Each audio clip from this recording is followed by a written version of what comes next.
भगवान शंकर ने विवाह से पूर्व ब्रह्मादि देवताओं से कहा था कि मैं एक तो विवाह नहीं करूंगा, लेकिन अगर करूंगा तो मेरी पत्नी मेरे वचनों पर भी कभी अविश्वास ना करे। तो जब संशय हो गया तो सती ने कहा कि हे स्वामी, अगर आपके यह इष्ट हैं तो मैं इनकी परीक्षा लेना चाहूँगी। तो सती ने राम जी की परीक्षा लेने के लिए माता सीता का ही रूप बना लिया। और जैसे लक्ष्मण ने माँ तो हमारी यहाँ है, लक्ष्मण ने कहा कि माँ तो हमारी यहाँ है, प्रभु राम की आंखों से अश्रुधार बहने लगी। जैसे ही राम ने सीता रूपी माता सती को देखा और उनके चरणों में प्रणाम कर दिया।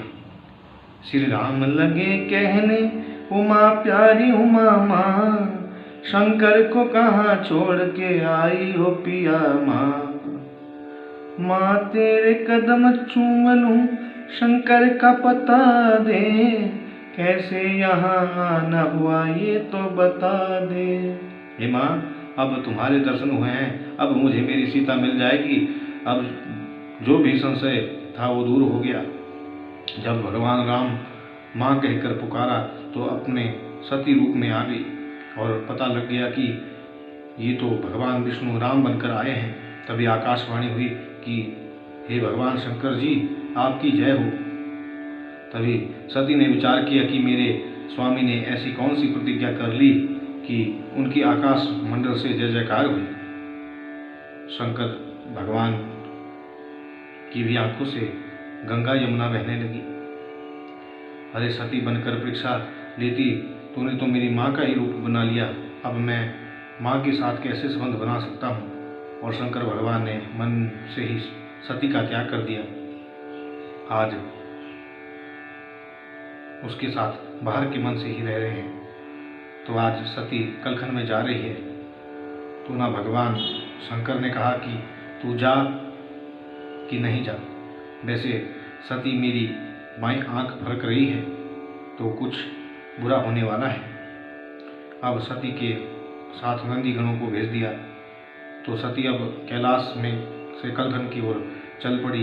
तो उधर दक्ष ने सभी को कहा रखा था कि शंकर और सती अगर आए तो ना उनसे कोई बात करेगा, ना कोई उनको आसन देगा।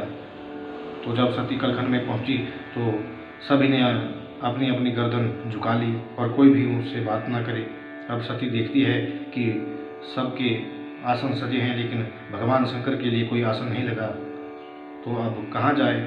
तो अपनी माँ के पास गई और कहा कि माँ, इतनी छोटी सी गलती के लिए इतनी बड़ी सजा दे दी। देखो पुत्री, अगर पत्नी से कुछ पूछा जाए कि उसे पति प्रिय है या पुत्री, तो मेरे लिए तो दोनों ही एक समान है। इसलिए इस बात को तुम अपने पिता से ही पूछ लो। सती चली गई। देखो पिताजी, आज आप इस छोटी सी बात के लिए इतना बड़ा दंड दे रहे हैं। अरे गलती तो बच्चे ही करते हैं और बड़ों का बड़प्पन उसी क्षमा करना होता है।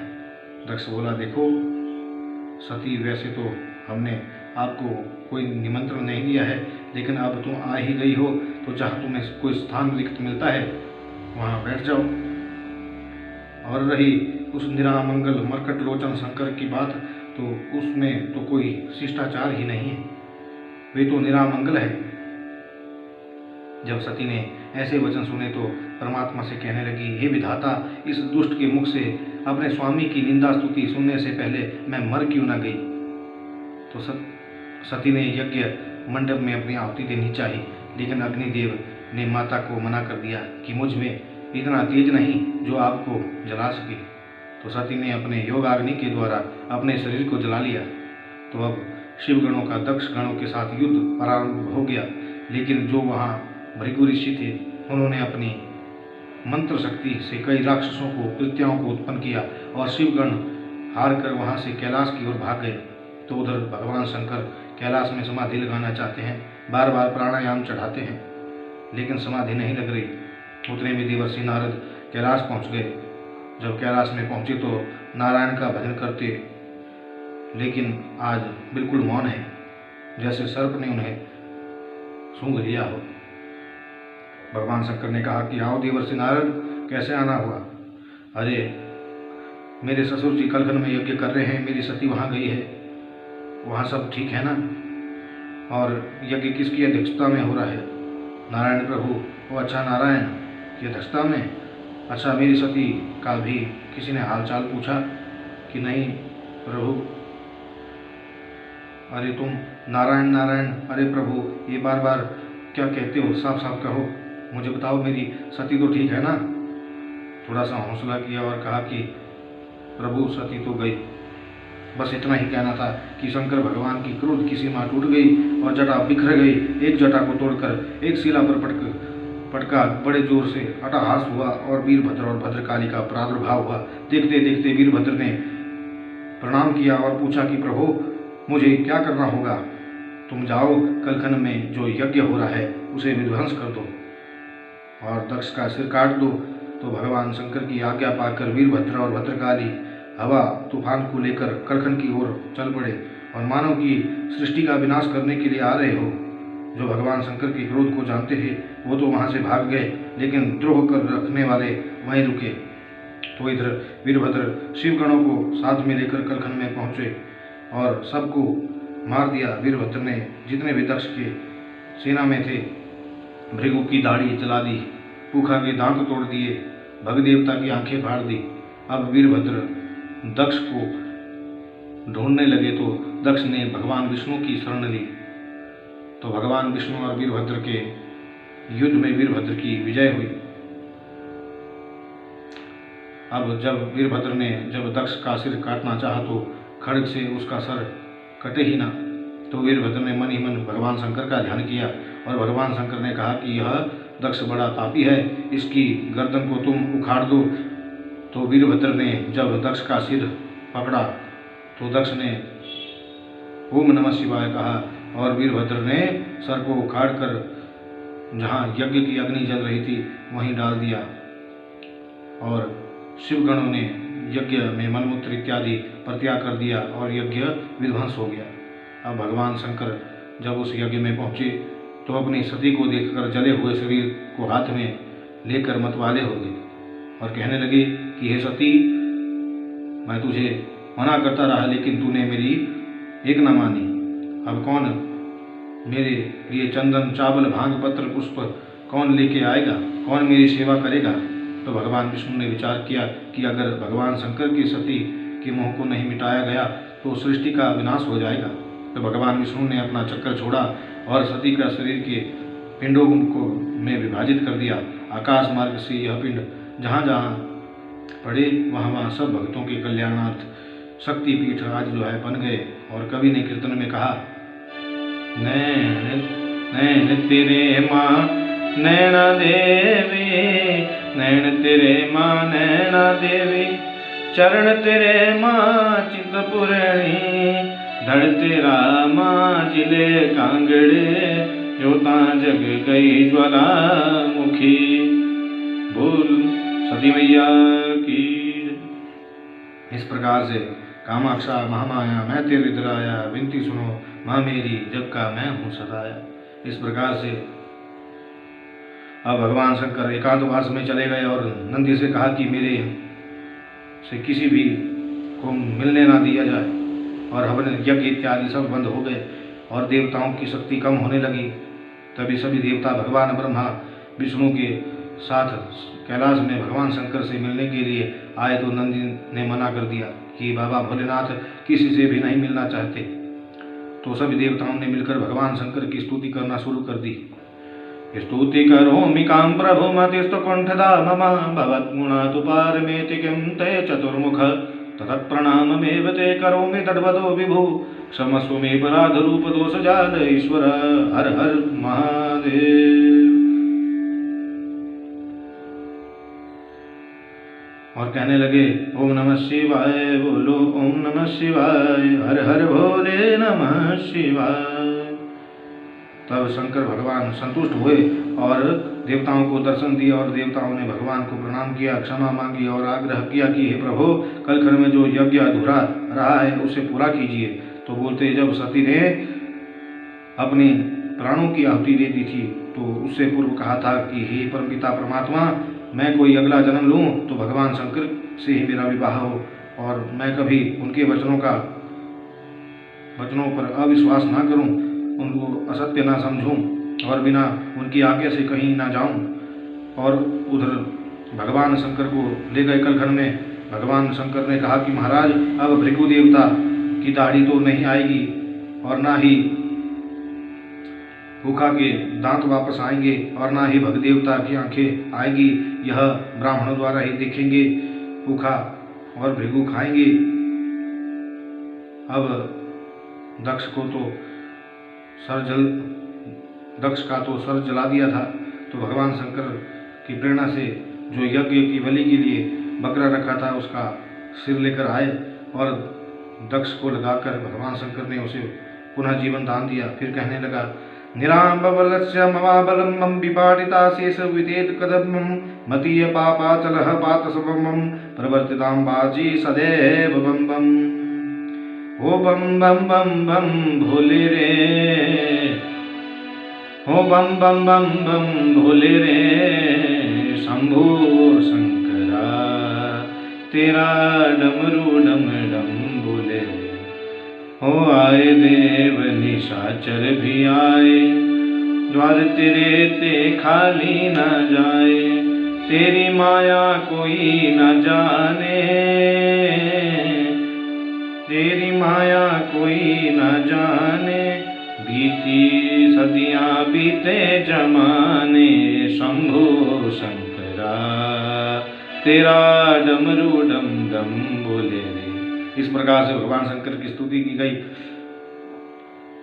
अगर आपको कोई मंत्र भी नहीं आता हो तो आपने भगवान शंकर के सामने जाकर बम बम बोलना, इससे जो है भगवान शंकर को अपने ससुर जी की याद आ जाती है और भगवान प्रसन्न हो जाते हैं। बम बम बोल के भी आप, बम बम भोले बोल के भी आप जो है जल चढ़ा सकते हैं। इस पर आपको एक संक्षिप्त कथा सुनाते हैं कि भगवान शंकर के भगत रत्नाढ्य जी थे और बड़े ही सीधे साधे बोलने वाले थे। उनके साथ जो है 5-7 और भक्त इकट्ठे होकर हरिद्वार से जल की कावड़ लाने के लिए जा रहे थे और कहा कि जो रेगिस्तान में भगवान महाकाल का जो मंदिर है उस शिवलिंग पर जल चढ़ाना है। तो जो रत्नाढ्य भक्त था उसको जो है सब मिलकर अपने खर्चे पर ले गए थे। सभी ने उस पर अपना सामान उठाने को दे रखा था, लेकिन वो भी बड़े सीधे भोले वाले थे। उन्होंने अपनी कावड़ के साथ उन सभी का भी सामान उठाया।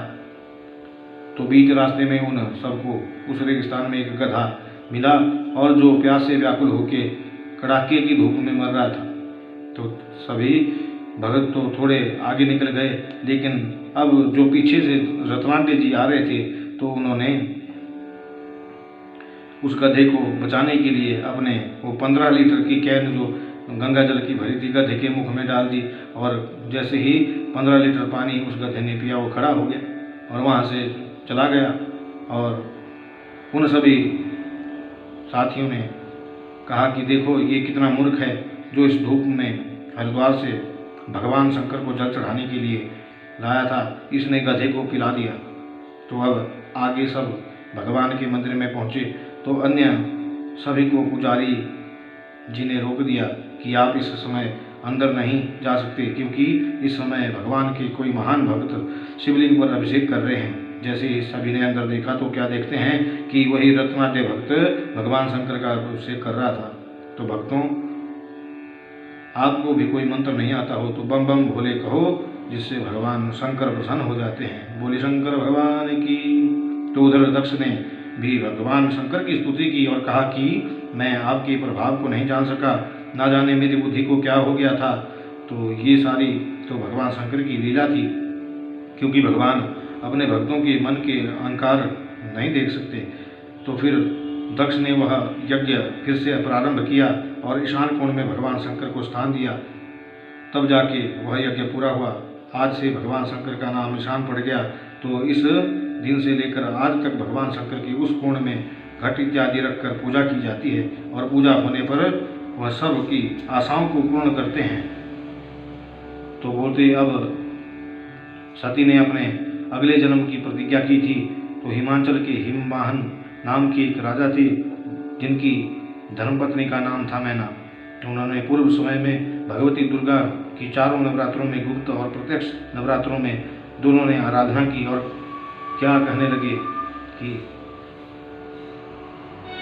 ऊंचे ऊंचे पर्वत पे महामाया का डेरा है, मैया जी मैं कैसे आऊं, मुझे माया ने घेरा है। जय माता कोयला भगवती, जय माता तारा, हम पापी मानव को तेरा सहारा। जगत के रंग क्या देखूं, तेरा दीदार काफी है। करूं मैं प्यार किस किससे, तेरा दीदार काफी है। 4 नवरात्रों में तपस्या जब दोनों ने पूर्ण हुई तो माता आदिशक्ति ने उन्हें दर्शन दिया और कहा कि राजन मांगो, तुम्हें क्या वर चाहिए। हे माता, अगर आप हमारी तपस्या से प्रसन्न हो तो आप हमारे घर में पुत्री बनकर जन्म लें। धन्य हो राजन, मैं शीघ्र ही तुम्हारी पत्नी की गर्भ से जन्म लूंगी। और वही सती हिमवाहन राजा के यहाँ जन्म ले लेती है और पार्वती कहलाती है और शैलराज के घर में जन्म लेकर शैलपुत्री नाम से विख्यात हुई। आपके भाग्य से हमारे भाग्य जागृत हुए, जो यह भक्ति भाव को कथा लेकर यहाँ शंकर भगवान की यह कथा पूर्ण हो जाती है। जो बड़े भगत, बड़े श्रद्धा भाव से जो है इस महापुराण की भगवान की शंकर की कथा को सुनते हैं, उनके तत्काल सारे पाप नष्ट हो जाते हैं और ठाकुर जी की प्राप्ति उन्हें हो जाती है। अब इस प्रकार से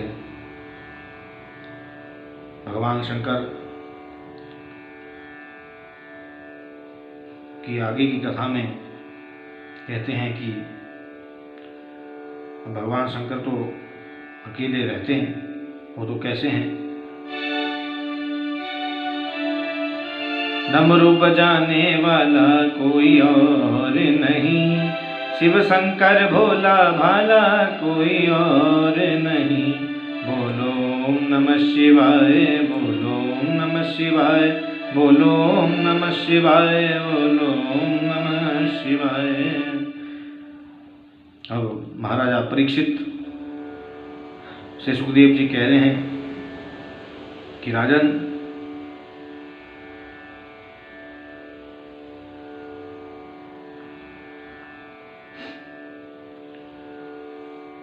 भगवान शंकर तो तपस्या में लीन थे और उधर जो है सती ने पार्वती बनकर जन्म ले लिया। जैसे शुक्ल पक्ष के चंद्रमा की कलाएं प्रतिदिन बढ़ती है, वैसे ही महाराज शैलराज के घर में पार्वती 20 वर्ष की हो गई। एक दिन की बात है, पार्वती आईना देख रही थी, जो राजा हिमवाहन ने देख लिया कि बुलाया, बेटी मेरे पास आओ, देखो पुत्री, हम तुम्हारा विवाह करना चाहते हैं। अगर तुम्हारे मन में कोई पुरुष बसा हो तो हमें बता दो, हम उससे तुम्हारा विवाह करवा देते हैं। पार्वती ने कहा, मैं पिताजी विवाह शंकर भगवान से ही करूंगी, अन्यथा नहीं करूंगी। अरे पार्वती, कहाँ वो 3 लोक के स्वामी शंकर भगवान और कहाँ मेरा छोटा सा राज्य हिमाचल, वो तेरे को कैसे स्वीकार करेंगे। पार्वती ने कहा कि मैं उनको प्रसन्न करना ये मेरा कार्य है। आधी रात का समय था, माता पिता के चरणों में प्रणाम पार्वती ने किया और अपनी सखी हरितालिका के साथ जंगल में जाकर मैना ने देख लिया और उसके मुख से निकला उमा, इसलिए पार्वती का नाम उमा भी हुआ। जंगल में बहुत दूर चली गई, वहाँ जाकर मिट्टी का शिवलिंग बनाती और नित्य भगवान शंकर का पूजन अर्चन करती। कैसे करती पूजा भगवान शंकर की? कर दो तीनों का दुख दूर मेरे शंकर भोले, हरी हरी बेल की पत्तियां चंदन चावल, कोई चढ़ाए कच्चा दूध मेरे शंकर भोले। पूजा ना जानू भोले, अर्चन ना जानू, जानू मैं एक तेरो नाम मेरे शंकर भोले कर दो हमारा दुख दो, मेरे शंकर भोले। पार्वती ऐसे भगवान शंकर का पूजन करती और एक ही समय भोजन करती और निद्रा को छोड़कर प्रत्येक श्वास में भगवान शंकर का जप करती। प्रतिदिन बैर के फल के समान शिवलिंग बनाती और पूजा अर्चन करके जल में छोड़ देती। ऐसे करते करते उसने 108 शिवलिंग उसने जल में प्रवाहित कर दिए। प्रतिदिन शिवलिंग बनाती, पूजन अर्चन करती और हर श्वास में शंकर जी का ही भजन करती। कुछ दिन भोजन पर आश्रित रही, फिर भोजन छोड़कर जल पीने पर आश्रित रही। कुछ दिन के बाद जल भी लेना छोड़ दिया, फिर वायु पर आश्रित रही। फिर वायु को लेना भी जब छोड़ दिया तो देवताओं का दम घुटने लगा और उन्हें भी श्वास लेने में कठिनाई होने लगी और समस्त देवताओं के आसन हिलने लगे। और सब देवताओं ने नारद को भगवान शंकर के पास भेज दिया और कहा कि तुम जाओ और भगवान शंकर को समझाओ कि सती जो है वह पार्वती बनकर घोर तपस्या कर रही है। प्रभु उसे जाकर जो है अपना दर्शन दो। लेकिन शंकर भगवान को तो बिना पत्नी के रहने की बड़ी मुश्किल से आदत पड़ी थी। अब वह विवाह नहीं करना चाहते हैं। लेकिन अब देवर्षि नारद को कहा कि देखो नारद, मैं पार्वती से तभी विवाह करूंगा जब वह मेरी हर बात को मानेगी। इसलिए तुम जाकर पहले उसकी परीक्षा लो। जहाँ पार्वती तपस्या कर रही थी वहाँ देवर्षि नारद जी पहुँचे और पार्वती से पूछा कि तुम यह तपस्या क्यों कर रही हो? मैं तुम्हारा कार्य कर सकता हूँ। ठीक है देवर्षि, अगर तुम मेरा कार्य कर सकते हो तो मैं यह तपस्या भगवान शंकर को पति के रूप में प्राप्त करने के लिए कर रही हूँ। इसलिए तुम जाओ और भगवान शंकर से बता दो। तो पार्वती के कहने पर नारद थोड़े हंसे और कहने लगे कि तेरी तो मति मारी गई है। कहाँ वो जो शंकर भगवान ना जिनके रहने का कोई स्थान है, शमशान में रहते हैं। अगर तपस्या करनी थी तो भगवान ब्रह्मा जी की कर लेती, साकेत में रहती। और अगर ब्रह्मा जी अच्छे ना लगते तो विष्णु की करती, वैकुंठ में रहती, उनको प्राप्त करने के लिए करती, वैकुंठ में आनंद पाती। अरे वो तो भूतवासी भाग बीते हैं और जहाँ तेरे को हृदय से लगाएंगे वहाँ तो उनके सर्प बिच्छू इत्यादि उन्होंने धारण करके रखे होते हैं। अब पार्वती को क्रोध आ गया और अरे नारद क्या कहते हो? मन तो एक ही होता है, हजार नहीं, जो कि भगवान शंकर पर ही आश्रित है। तुम मेरा कार्य कर सकते हो तो करो और देवताओं की मेरे सामने बड़ाई करने की कोई जरूरत नहीं है, वरना मैं तुम्हें श्राप दे दूंगी। जान के नारद जी की पार्वती का मन अब पक्का है, चले गए भगवान शंकर के पास और कहा प्रभु पार्वती स्वप्न में भी आपके वचनों को असत्य नहीं मानेगी, आपके चरणों की दासी बनकर सेवा करेगी। तो अब आप उसे कृपा करके दर्शन दी। भगवान शंकर जहाँ पार्वती तपस्या कर रही थी वहाँ पर पहुँच गए। पार्वती को उठाया और कहा देवी कहो क्या चाहती हो? आज तुम मुझसे जो कुछ मांगोगी वही मैं तुम्हें प्रदान कर दूंगा। शंकर भगवान पार्वती के मुख से सुनना चाहते थे कि तपस्या किस प्रयोजन हेतु करी है।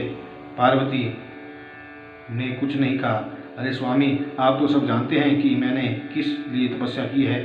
आज जो है आप मेरे मनोरथ को पूर्ण कीजिए। बस इतना ही सुना था कि भगवान शंकर की प्रसन्नता का कोई ठिकाना नहीं रहा। तो भगवान शंकर ने कहा कि देखो पार्वती, आज मैं तुम्हें अपने वाम अंग में जो आसन खाली है उसे मैं तुम्हें प्रदान करता हूँ। तो हरितालिका नाम की सखी भागकर हिमवाहन राजा के पास जाती है और कहती है कि महाराज आप पार्वती की विवाह की तैयारी शुरू कर दो। भगवान शंकर ने माता पार्वती को दर्शन दे दिए हैं। नारद जी को भेजा गया तो बोलते कि पार्वती की लग्न मुहूर्त का अच्छा समय निकाल दिया गया और पार्वती की सखियों ने पार्वती को श्रृंगार कराना शुरू किया। उधर भगवान शंकर ने भी सभी देवताओं को आमंत्रण दे दिया और अब सभी देवता अपने अपने वाहन पर बैठकर कैलाश में पहुंच गए। तो भगवान शंकर ने कहा कि भाई मेरा श्रृंगार तो कोई नहीं कर रहा। तो भगवान शंकर के विवाह में बाजे बालों की जगह गिद्दड़, गधा, कुत्ते, सियार इत्यादि जो मिले उनको साथ में कर लिया। और खाने पीने की सामग्री ना मिले तो भांग, जड़, जंगम, बेल पत्ते, कंदमूल इत्यादि जो है बोरियों भरकर शिवगण जो है चल पड़े। और भगवान शंकर को क्षौर कर्म दाढ़ी करने वाला भी कोई नहीं मिला तो बाल दाढ़ी भी ऐसी ही रह गई और बटने की जगह राख मल दी गई और जटाओं को बांधकर सर्प बिच्छू में डाल दिए और मस्तक पर चंद्रमा लगा दिया और बूढ़े बैल के ऊपर शिव जी बैठकर ऐसे बरातियों के साथ हिमाचल की ओर चले कि कईयों के गंज पड़े हैं, कईयों के पेट बड़े, भूत प्रेत चुड़ैले और देवी देवताओं को साथ लेकर चल पड़े। तो उधर जब सखियां पार्वती का श्रृंगार कर रही थी तो मन ही मन सोच रही हैं कि ना जाने पार्वती का वर कैसा होगा। अरे पार्वती ने बड़ी तपस्या की है। तो इधर जब बारात नज़दीक आई तो सभी सखियां देखने के लिए चली आई और माता मैना भी मुख्य द्वार पर स्वागत के लिए खड़ी हो गई। सबसे आगे भगवान विष्णु थे। तो सखियों ने पूछा क्या यह वर है? नहीं महाराज, वर तो अभी पीछे आ रहे हैं, ये तो बराती है। पार्वती की सखियों का चेहरा वो मुरझा गया और आपस में कहने लगी, अरे धन्य है पार्वती, जिसके विवाह में बराती ही इतने सुंदर हो तो वर कितना सुंदर होगा। उसके पीछे ब्रह्मा जी आ रहे थे। सखियों ने पूछा कि क्या यह वर है? तो किसी ने कहा कि महाराज नहीं, ये भी बराती है, वर तो पीछे है। यह सुनकर सखियां को ईर्ष्या होने लगी कि पता नहीं कितना सुंदर वर होगा। तभी एक सखी कहती है, अरे तपस्या की है पार्वती ने। तो जब बूढ़े बैल के ऊपर भगवान शंकर को देखा तो यह देखकर तो मैना को चक्कर आ गया और नीचे गिर पड़ी। तो सखियों ने कहा, मजा आया पार्वती को, ऐसा पति मिला। अरे इसके लिए तपस्या की क्या जरूरत थी? इससे अच्छा तो किसी भिखारी को पकड़ लेती और शादी कर लेती। सखी को क्या पता था कि वह तो कपूर की तरह गोरे रंग वाले हैं, जिनकी रूपाभा का वाणी से वर्णन करना असंभव है, क्योंकि वह शंभु है। सब देवताओं ने भगवान शंकर से प्रार्थना की कि प्रभु अपने रूप को धारण करें। तो जैसे ही भगवान शंकर ने अपने रूप को धारण किया, समस्त देवताओं की रूपाभा उनके सामने फीकी पड़ गई। तो सखियों ने विचार किया कि परमपिता परमात्मा काश हमारे भी ऐसे पति मिलते। तो भगवान शंकर ने कहा कि जब द्वापर युग का समय आएगा तो मैं कृष्ण बनकर और आप सखियां गोपी बनकर जो है आपके मनोरथ को पूर्ण करूंगा। तो जब भगवान शंकर की बारात द्वार पर आ गई तो भगवान शंकर ने अपना बिगल बजाया। वो पार्वती देबू है आगे, शिवा ने बिगल बजाया गौरांदा। देखो लाड़ा चढ़ बैलते आया, चढ़ बैलते आया। खेल देखो आपे रचाया शिव जी, चढ़ बैलते गौरानु पे होण चले आए शिव जी, चढ़ बैलते। इस प्रकार से कीर्तन हुआ। तो अब आगे जाकर भगवान शंकर का आदर सत्कार हुआ और उसके बाद लग्न वेदिका में पहुंच गए। तो पंडित जी ने वेद मंत्रों को मांडव ऋषि ने पढ़ना शुरू किया। जब कन्यादान संकल्प शुरू हुआ तो पंडित जी ने बीच में संकल्प रोक दिया और मांडव ऋषि से भगवान शंकर ने पूछा कि आपका गोत्र क्या है महाराज? शंकर भगवान ने कहा, अरे पंडित जी मेरे तो कई गोत्र हैं, अब कौन सब बताऊँ आपको? तो मेरा आदि गोत्र भी है, ओम गोत्र भी है, सत गोत्र भी है, शिव गोत्र भी है, कई प्रकार के मेरे गोत्र हैं। जैसा आपको उचित लगता है वैसा आप लगा लीजिए। अब फिर आगे पूछ लिया कि आपके पिता कौन हैं? अब सामने भगवान विष्णु खड़े थे तो उनको बता दिया कि ये मेरे पिता हैं। फिर आगे संकल्प फिर से खड़ा हो गया। फिर पूछा कि दादा कौन है? दाढ़ी वाले ब्रह्मा जी दिखे तो बता दिया ये मेरे दादाजी हैं। अब पंडित जी ने पूछ लिया कि आपके परदादा कौन है? तो अब तो कोई सामने दिखाई नहीं। तो भगवान शंकर ने कहा कि पंडित जी मंत्र पूरे करो, इन सब के परदादा हम ही हैं। बोले शंकर भगवान की। अब संकल्प पूरा हुआ और कन्या का हाथ भगवान शंकर के हाथ में दे दिया और विवाह पूरा हुआ। तो विवाह से पूर्व विवाह की परिक्रमा भी हुई। तो कई लोग शंका करते हैं कि वह सांप भगवान ने कहाँ रखा, चंद्रमा कहाँ रखा? तो बोलते हैं कि भगवान शंकर कैलाश में चले तो उन्होंने, कई तो ऐसा भी कहते हैं कि चंद्रमा को चंद्रमा बना दिया और जो अंजल ग्रंथिका होती है वह सांप था और लोटे में बोले गड़बी में जो है जल के पात्र में गंगा डाल दी। तो कई ऐसा मत भी देते हैं। लेकिन जब भगवान शंकर जी विवाह करने के लिए चले तो चंद्रलोक में जो है चंद्रमा को छोड़ दिया, नंदीग्राम में नंदी को छोड़ दिया, नागलोक में वासुकी को छोड़ दिया और हरिद्वार में गंगा को छोड़ाए थे। तो धूमधाम से शंकर भगवान का पार्वती से विवाह हुआ। शंकर भगवान ने विदाई नहीं ली, पर भगवान शंकर ने विचार किया कि यहाँ पार्वती के कई प्रकार के सुख हैं, लेकिन मेरे कैलाश में तो ऐसा कुछ भी नहीं है और मैं इस कोमल पार्वती को इस भवन से दूर करके जंगल में दुख भोगने कैसे ले जाऊं? तो भगवान कुछ दिनों हिमाचल में ही रहे।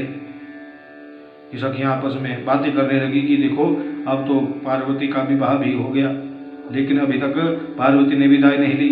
यह बात पहुँचते पहुँचते पार्वती तक पहुँच गई। पार्वती ने कहा कि स्वामी सब अपने घर जाते हैं, मैं अपने घर कब जाऊंगी? कि किसने कहा ये नहीं तुम्हारा घर है? कि नहीं स्वामी, मेरी सखियाँ कह रही थी कि जब बेटी का विवाह हो जाता है तो वह विदाई देकर अपने ससुराल चली जाती है।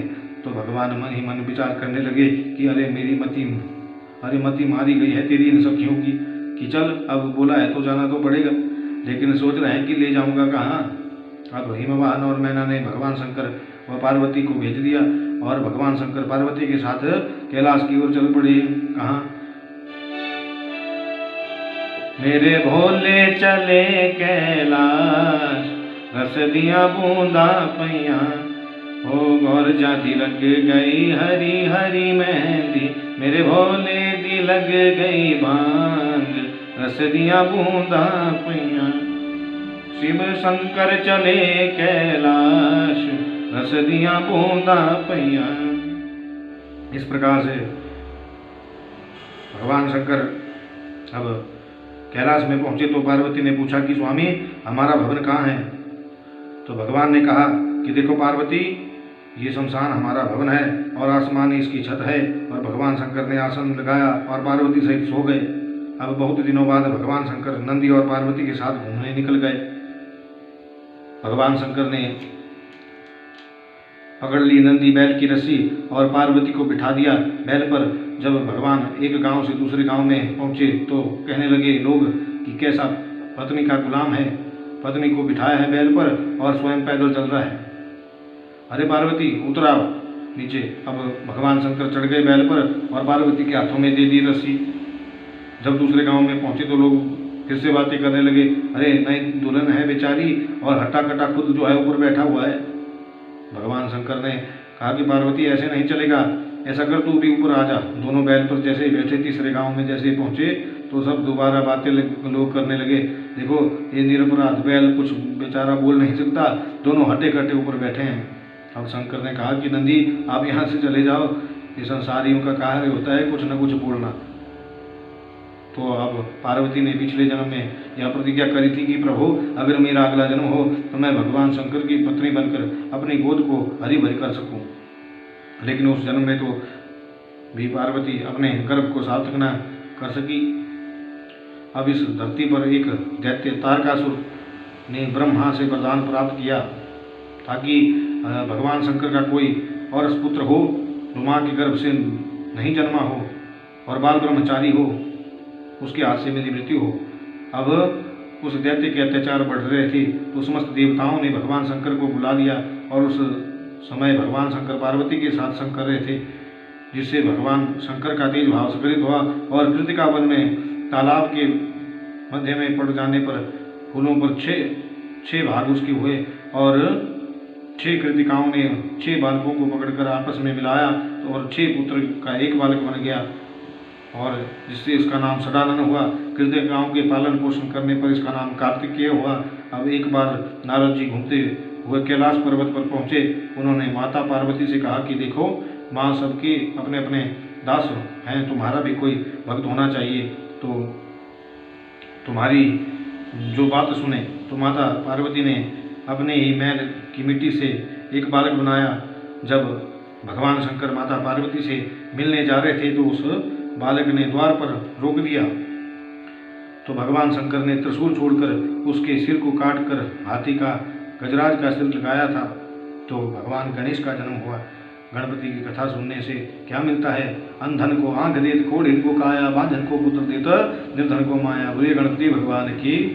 माता पार्वती ने कहा मेरे बालक को जीवित करके प्रथम पूजक का आसन प्रदान करो। तो उस दिन से लेकर आज तक जो है भगवान गणेश की यज्ञ में निर्विघ्नता के लिए पूजन किया जाता है। सर्वप्रथम पूज्य हैं गणेश जी। अब एक बार की बात है कि दोनों भाइयों को विवाह करने की जल्दी लग गई। तो दोनों माता पार्वती और शंकर भगवान के पास आ पहुँचे। तो भगवान शंकर ने कहा कि पार्वती क्या मंत्र पढ़ रहे हैं ये दोनों बालक? तो बोलते हैं कि हम दोनों विवाह योग्य हो गए हैं। तो भगवान शंकर ने कहा कि जो मेरे 12 ज्योतिर्लिंगों की परिक्रमा करके सबसे पहले कैलाश में पहुंचेगा तो उसका विवाह सबसे पहले होगा। अब कार्तिकेय तो उनका वाहन है मयूर, वो मयूर पर बैठकर उड़ गए, लेकिन गणपति जी का वाहन है मूषक पर बैठकर जाने लगे तो भगवान गणेश जी अपनी बुद्धि विवेक का प्रयोग किया। माता पार्वती और भगवान शंकर की 3 परिक्रमा कर ली और उसके बाद भगवान गणेश जी का विवाह रिद्धि सिद्धि जो ब्रह्मा जी की पुत्री हैं उनके साथ हुआ और 2 पुत्र हुए, क्षेम और लाभ, शुभ और लाभ भी कहते हैं। आनंद प्रमोद नाम के पौत्र हुए और संतोषी इनकी पुत्री हुई। कार्तिकेय जी कुछ समय के बीतने के पश्चात जो है कैलाश पर वापस पहुँचे तो उन्होंने जब गणेश जी का विवाह हुआ देखा तो आजीवन जो है ब्रह्मचारी होने का निश्चय कर लिया। लेकिन कई पुराणों का मत है कि देवसेना के साथ कार्तिकेय जी का भी विवाह हुआ।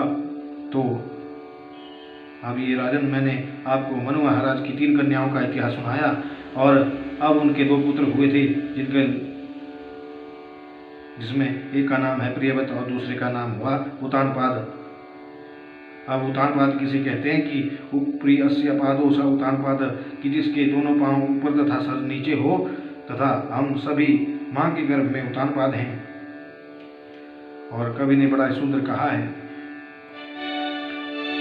किया तूने माँ के गर्भ में वादा, तुमको याद हो रे मनवा, तुमको याद हो। सर था ऊपर पाँव थे नीचे, खाना मिला तुझे मल को छू गए। अब क्यों भूला करके अपना वादा, तुमको याद हो रे मनवा, तुमको याद हो। किया तूने माँ के गर्भ में वादा, तुमको याद हो रे मनवा। इस प्रकार सा कीर्तन किया। अब मनु महाराज के 2 पुत्र हैं उतानपाद और प्रियव्रत, ये दोनों चरित्र आपको कल सुनाए जाएंगे। जय श्री कृष्ण।